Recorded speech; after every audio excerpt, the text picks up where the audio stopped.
Welcome to Personal Development Mastery Podcast, where you will find both the inspiration to grow and the actions to implement towards your next level. I'm your host, 𝗁𝗁𝗄𝗆, and I've been on a journey of personal development and self-mastery for 6 years now. And my mission is to inspire you to stand out and take action towards living your best life. In this podcast, I invite myself inside the minds of authors, thought leaders, entrepreneurs, spiritual teachers, people who will inspire you to improve your life and also provide you with actions you can take and implement. So, on my ongoing journey of the podcast, on Thursday's episodes, I now focus on consolidation. Repetition is the mother of all learning, as they say. So, instead of adding more knowledge, I revisit the previous episodes and consolidate the wisdom imparted by my guests. My intention in these consolidation episodes is to distill the wisdom of my guests on the topic and share it with you in a way that you will find something that clicks, something that inspires you to take action as a result. In today's episode, I will continue with the topic of emotions that we started in episode 227. Becoming more aware of our emotions, more contemplative of our emotional state, also realizing how much our emotions affect our decision making, and even more, how to detach from reactive emotions. These are only some of the things that we will listen today. And we will listen to 4 of my previous guests, 𝗁𝗵𝗄𝘆𝗀, Luca Sonzogni, Gibson, and Richi Watson. And let's start with emotional vocabulary. How emotionally fluent are you? We will listen to a 5-minute excerpt from my conversation with 𝗁𝗵𝗄𝘆𝗀, a meditation teacher and spiritual guide. This is a very powerful piece from episode 82 that describes actionable ways of enhancing our emotional awareness every day. Yeah, this is a really fun tool and powerful. I use it in my retreats a lot when we go around in the morning and check in with everybody. How are you today? Where are you right now? It's, day 3 of a retreat. Where are you right now? And we start to recognize, I think everyone will relate to this, the answer to how are you? Hey, buddy, good to see you. How are you? Mm-hmm. I'm good. Or, I'm not so good. What a beautiful thing it is to take a moment to be more contemplative. I find that the becoming more emotionally fluent is very much supported by having a good journaling practice. When somebody says to me, "How are you?" I'm often answering based on what I was journaling that morning. Like, yeah, I've done my self-reflective work in the morning. I actually pondered and looked into and felt into how am I doing, became more aware of that. And then later on in the day, someone says, "How are you?" And I'm able to say, "Oh, that's funny. I was journaling about that this morning. I am feeling this." So the emotional vocabulary builder has 2 sides of the sheet, as you're aware. On one side, it's the, quote, positive words that we might describe.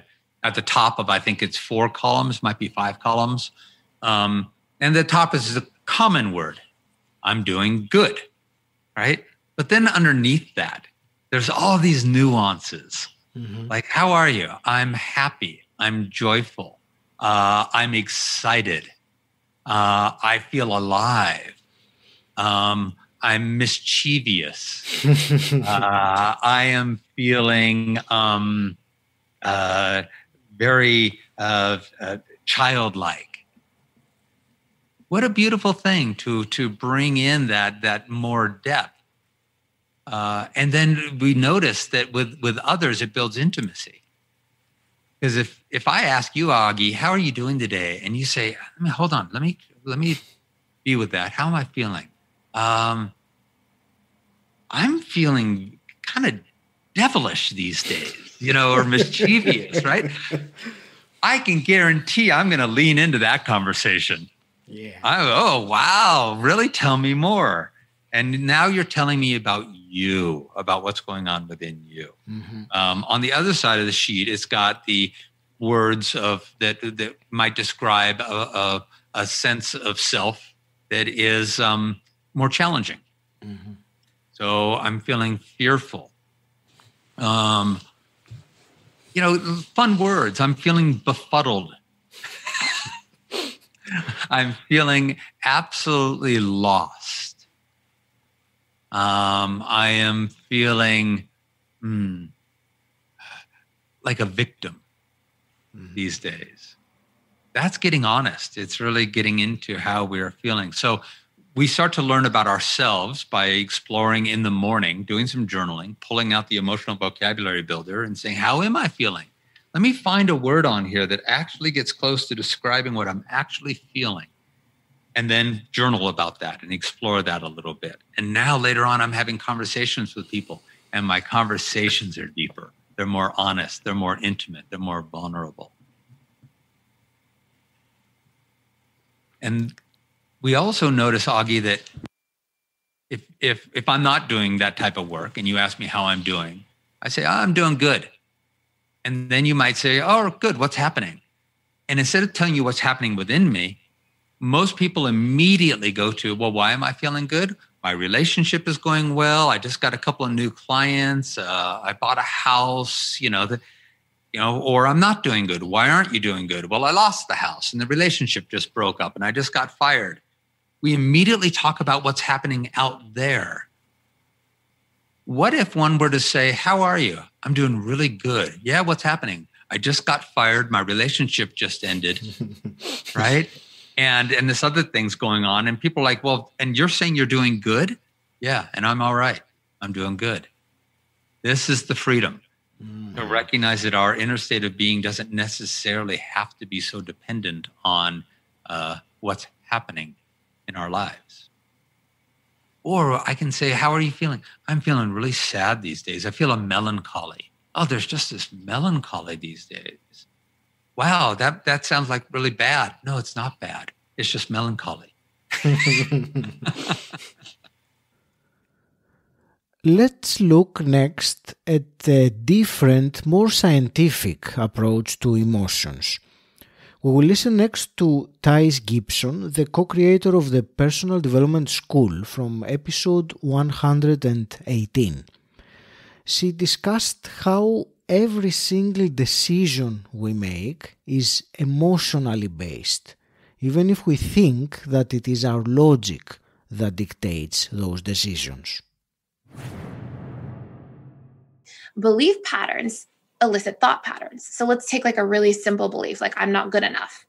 So if you believe this about yourself at a root level because of imprints from the past, let's say I'm on my way to like a social event or a job interview, I'm going to start thinking thoughts like I'm not smart enough, I'm not interesting enough, I'm not funny enough, I'm not prepared enough, right? All the extensions of I'm not enough at that core belief proponent.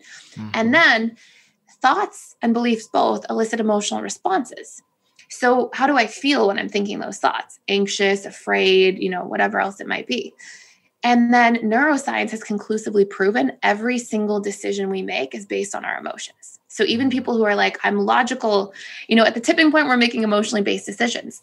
And then what's even crazier for me, what I learned was emotions are made up of neurochemical reactions. So if I have a lot of painful imprints and painful belief and thought patterns that I've collected at the subconscious level, and I now see my world through, I'm constantly going to feel worse. And I'm constantly going to have negative neurochemical reactions instead of positive ones like serotonin, dopamine, oxytocin.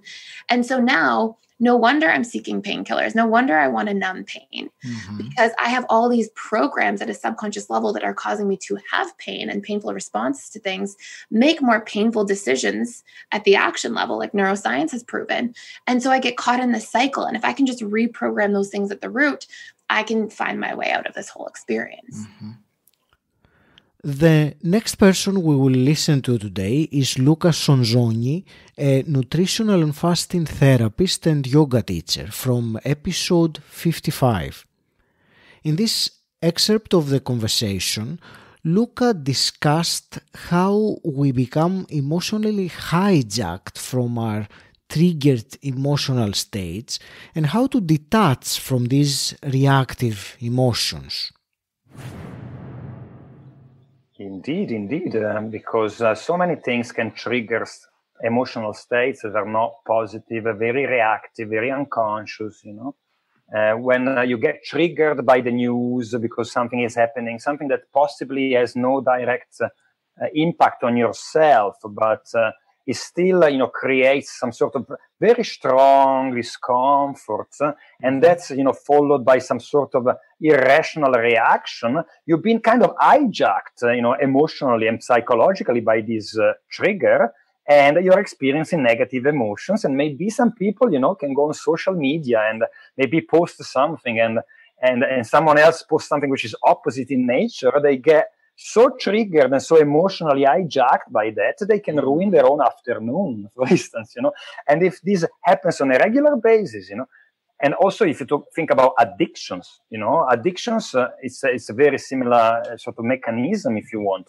The minute that you can start detaching slightly from reactive emotions, that your nervous system is able to, just have this split second of awareness before you go into the trigger. I mean, there's lots of value in that, because you are able indeed to discern if the trigger and the emotion is something which is really threatening to you, or is something that is really important and matters. If you have a child who's about to, cross the road and there's a car coming, you want to jump on it immediately, right? But everything else, particularly something that happens on television, or, if you can just enjoy your day and be present and content, rather than being totally angry because maybe somebody said something or did something that, And, these days, I think the media is full of moral panics, and there are lots of polarization, lots of screaming. And I think that the number one challenge for us, for everybody, is psychological and emotional health.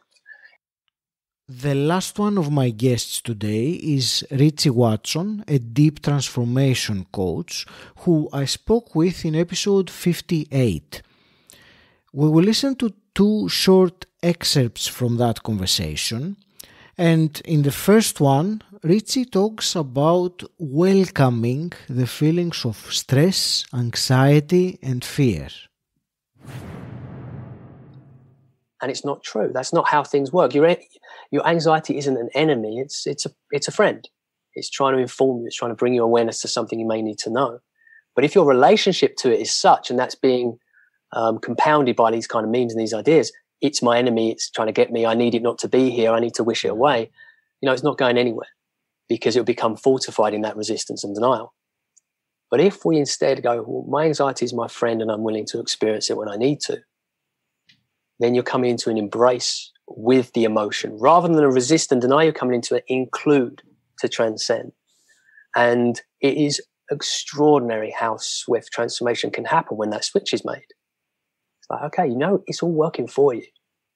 Everything's working for you, not against you. Nothing is. All your internal matrices, be they physical or psychological, is working for you to bring you to well-being, to survive you, to help you live and thrive. And it's like, okay.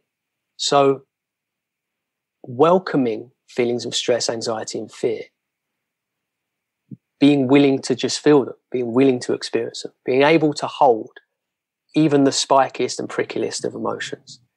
This is the direction we need to go in if we're going to actually experience meaningful transformation. And in the second and last excerpt today, we will hear Richi talk about how to become emotionally strong. Feeling bad isn't bad. Feeling bad itself can be good, because this is how you learn from your mistakes. This is how you grow. And we learned early on, didn't we? We learned early on that feeling bad was something we'd rather not do. So what we've done is we've spent a lifetime evolving coping mechanisms in order not to feel bad. And most of them are invisible to us now. We don't want to feel bad. We want to avoid feeling bad. How do we avoid feeling bad? Well, it feels bad to be the one that's wrong, so I guess other people being wrong is helpful. So if I blame other people, then I don't have to be the one that's wrong. And if I'm always the one that's right and I need to be right to be safe and feel good, then other people need to be wrong. So if they don't agree with me, they have to be wrong.